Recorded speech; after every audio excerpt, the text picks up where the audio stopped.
Have you ever wondered what happens when the people you trust the most betray you? Today, we dive into 3 gripping and emotional stories. A husband bravely walks away from his cheating wife after an unimaginable discovery. A man learns the child he thought was his isn't.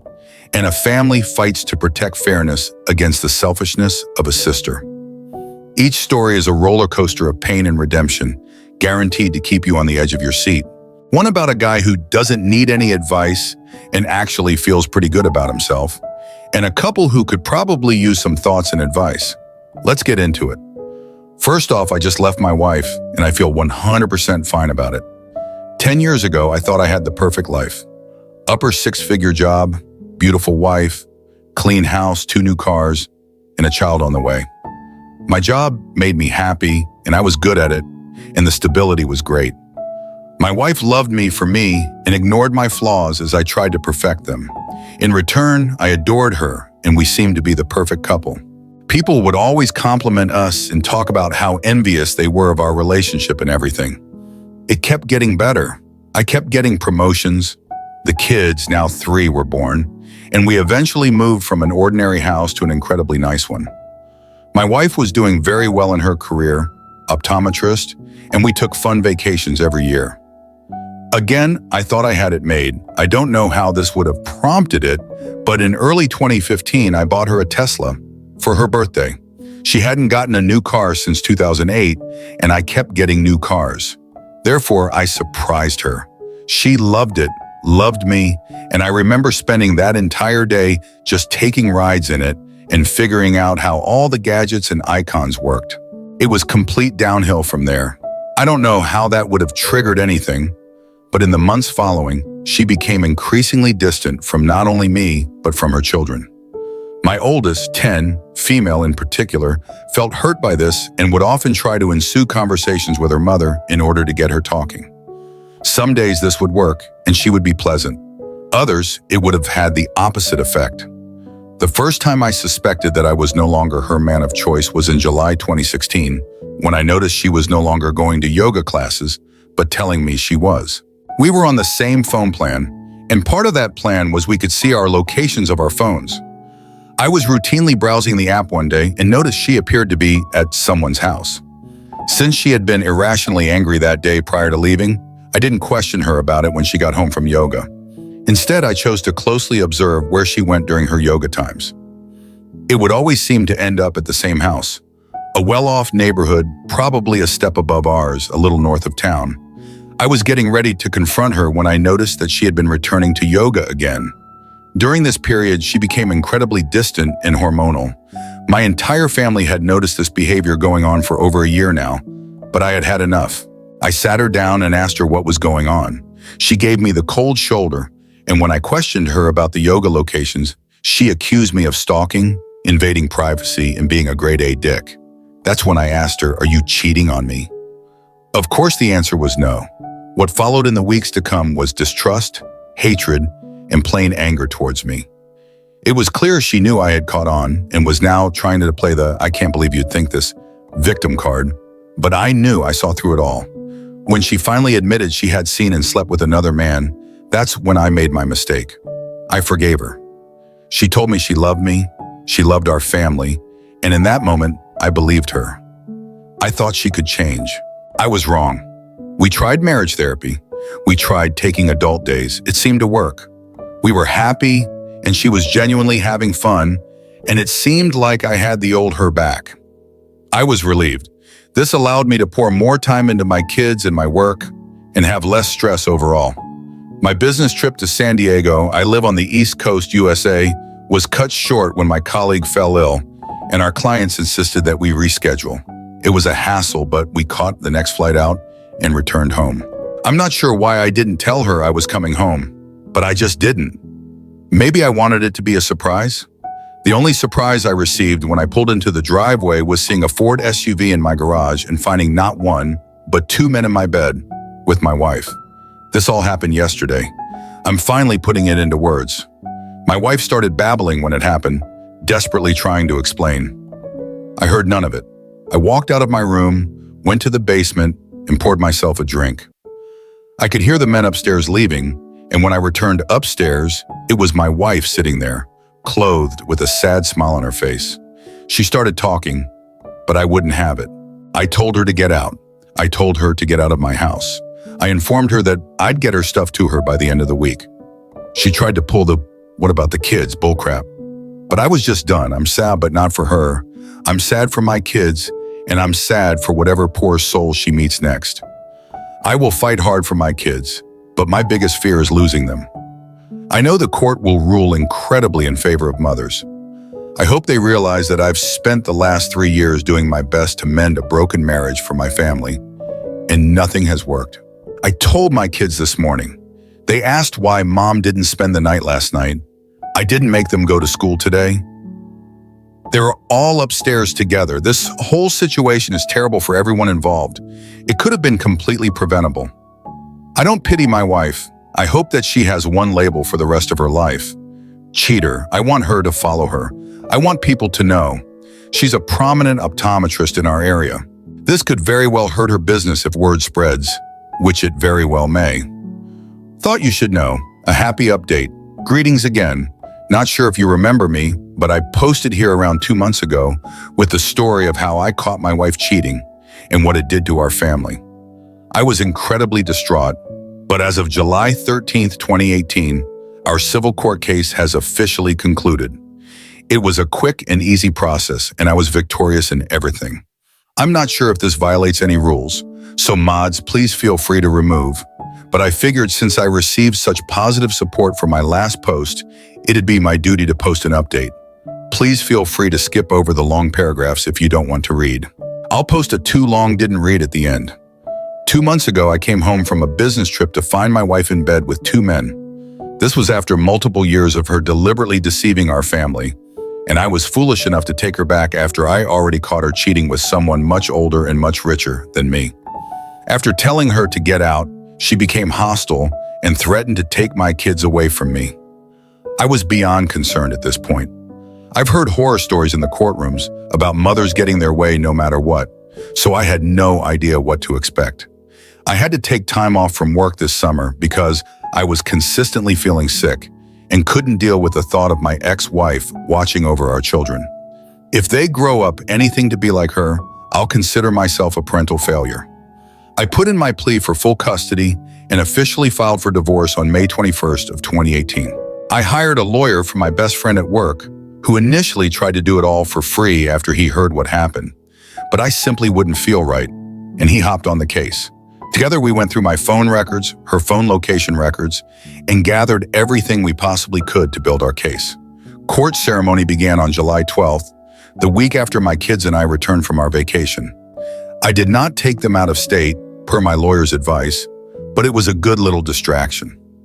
My 10-year-old daughter, oldest, seemed to be emotionally stable enough to answer some questions by both lawyers, even after I requested her not to have to deal with this whole thing.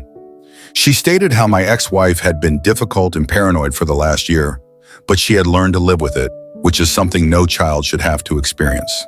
However, the thing that tipped the ceremony was her announcement of moving to Southern California, which would mean kids would have to pick. All 3 of them picked me. Her lawyer tried to argue that I was sabotaging them, influencing the kids to pick me over her, but the answer was clear. They wanted to stay in the same house, with the same friends, in the same school. The court ruled in favor of them living full-time with me. They were permitted to visit their mother whenever they pleased, as long as the stay does not extend 14 days without me. In addition, she is no longer allowed on my property, and that includes our South Carolina residence, my plot of land in Boulder, and any one of the office buildings that my company operates out of. My parents and immediate relatives have also put in requests so that she does not enter any of their homes as well. Ultimately, I'm completely relieved. It's the least stressed I've been in the past 3 years. It's a little sad knowing my marriage failed, but I realized I'm not responsible for that, and I'm going to take these next couple of years to myself and devote my time to my children. Wow, that was a sad story that ended up for the best. Good job. Next up, my girlfriend led me to believe I got her pregnant, but I found out it wasn't mine after the birth and needs support. I've been on Reddit a while and began lurking this sub when I first suspected my girlfriend was cheating. I had hoped I wouldn't be here posting, But here we are. I, 28 male, have been with my girlfriend, 25 female, for just about 2 years. The relationship was good, and then she tells me she's pregnant. For the most part, I'm careful, and she said she was on birth control. I was skeptical, but went to an appointment. I then figured it was just one of those things. I always wanted a family, so even though this was not how I wanted to begin, I was overjoyed. We're past the first trimester, and I have her move in at her insistence. Insert red flag I missed. We're planning what we will do work-wise and how to set up the babies. She is pretty insistent she will go back to work, but be able to stay home. She swears she can make it work. I go to every appointment with her. Things are still good. We're in the 3rd trimester, and I make my schedule work to still go to every appointment. Up until this point, I had been at each appointment in its entirety. This one appointment, she asked me to wait so she can talk to the doctor first. I'm super concerned that something is wrong with the baby, and she didn't want me to hear. I go in, and the checkup is done. Everything looks good. My girlfriend brushes off my concern over why I couldn't be there for all of it. Another red flag. We're about a month and a half from the due date, and I notice her being kind of secretive with phone calls and texts. She tells me it's work, and it's confidential, etc. My antenna is now up, so I try to get looks at her phone. She's got Snapchat and Kek. I find it strange, but don't confront her. The baby is born, and I'm overwhelmed with emotion. The child is perfect, and things went fine. Then comes the part where they want me to go on the birth certificate. My girlfriend becomes really insistent about it. She's constantly asking me to do it, and seems way more anxious than I've ever seen her. Here's the red flag I didn't miss. I don't do it. We have an argument, but she stops pushing. I think it's because she knows how suspect it looks already. We're home, and she has to go tend to the baby after I woke up. I noticed she set her phone down to go to the baby. I couldn't help it and looked. It was still unlocked. I start looking for texts or calls. I then find a whole conversation on Kek with a guy. All the updates of her appointments, pictures of her and the baby. Then I see it, the place she says she thinks it's his child. I confront her, and she apologizes. She admits the baby could be mine or someone else, but she thinks it's mine. I demand a paternity test and leave. It's been about a week since the confrontation. The results came in yesterday, and the baby isn't mine. She's gone to live with her mother. Here's the best part. It took me a lot of digging, seeing as all I had were usernames she talked to him to. The father is her boss. The secrecy was for him. The boss with a wife and 4 kids in middle and high school. I found the wife on Facebook and sent her all I had, including texts from my girlfriend saying it's his. I'm heartbroken in so many ways. I'm lucky in a lot of ways here, but I'm so hurt. This has completely changed my whole outlook. I'm bitter, angry, and untrusting. I have no idea how to recover from this. Next up, my entitled sister wants to steal our deceased grandma's apartment out from under me. So the guy she's cheating on her husband with can move in instead, and she can see him easier. Just needed a place to complain because I'm upset, so it's cool if nobody sees this, replies. Sorry if you do read this and things make no sense. No promises to be coherent. Anyways, hold on to your hats and get ready for a train wreck, fellas. My sister, mid-30s, is probably the worst case of entitled I've ever seen. She's always the victim, can do no wrong, and the world owes her for her imaginary suffering. This time, however, she's reached a new freaking level. She's recently confessed to our mom and I that she started dating someone behind her husband's back, and to be honest, her husband is also a ginormous dirtbag. But just leave the guy, okay? I don't think anyone deserves to be cheated on, and even though he totally freaking sucks, an affair doesn't constitute as some kind of just punishment. It's messy, gross, and not worth it. Save everyone the extra headache. Now, our grandma passed away at the end of August. It hasn't even been a month since she passed, and since she was terminally ill, we did have time to discuss some things and make arrangements for others. She lived in an apartment that's attached to our mom's house, and we had talked about me moving into it after grandma passed, and everyone thought it was a good idea because my grandma had things like no-slip railings, kitchen tools, gadgets for arthritic hands, etc. And I'm also disabled and could benefit from the same equipment. Come to find out, my piece of crap sister thinks it'd be a cool idea to have her marital affair move into our mom's property instead. so she can use our mom as some kind of cover for her affair, and I am absolutely repulsed and livid. We were all just starting to let my sister come around again, because after Grandma passed, she seemed like it had really affected her, and she was really turning over a new leaf. But it's all because she wants her boyfriend to move in. I don't think anyone is going to fly with the idea. I just can't believe that she even thought it would be a viable option and something that she could even suggest to us. Why does she just assume that we'll help her cheat on her husband? I want no part of it. I will not be an accomplice. Also, her justification for suggesting he move in is because the original poster doesn't seem to be in much of a rush to get up there.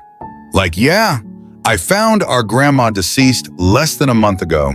Sorry I haven't been in a hurry to erase Grandma from her home. Sorry I haven't been sorting through all of her belongings and getting them ready to be rehomed or donated.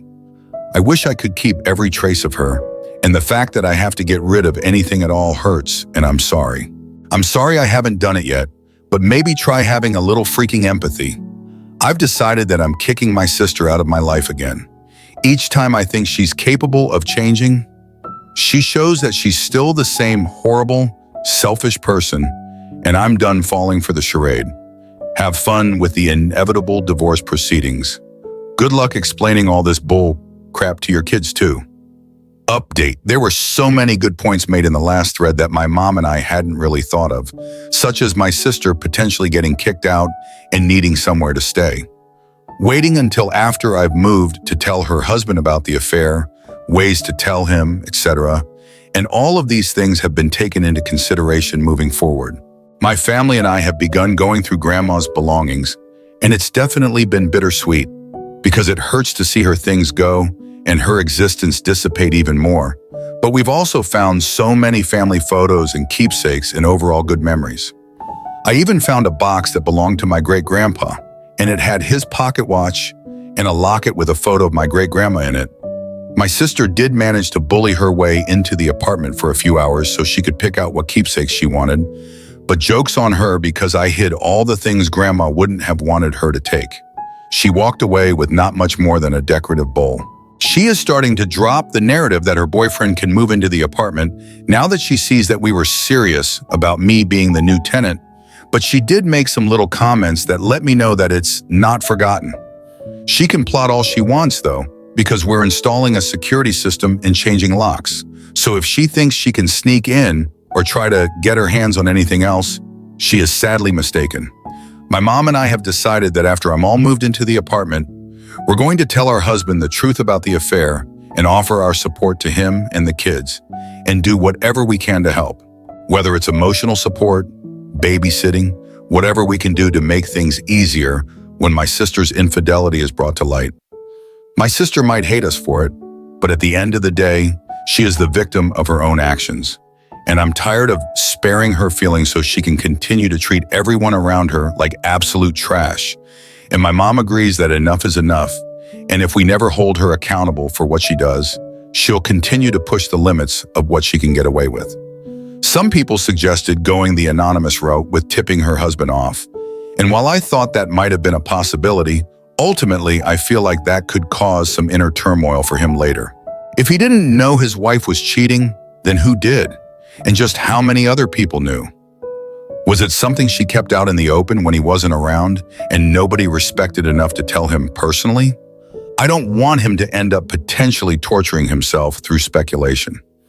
Anyways, I think that's all there is to tell you guys for now.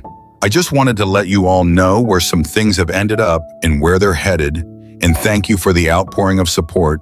It was much needed and very appreciated. I'm glad that I won't have to hold on to such a horrible, ugly secret for much longer. And her husband can know the truth, and we will do what we can to help with the healing process.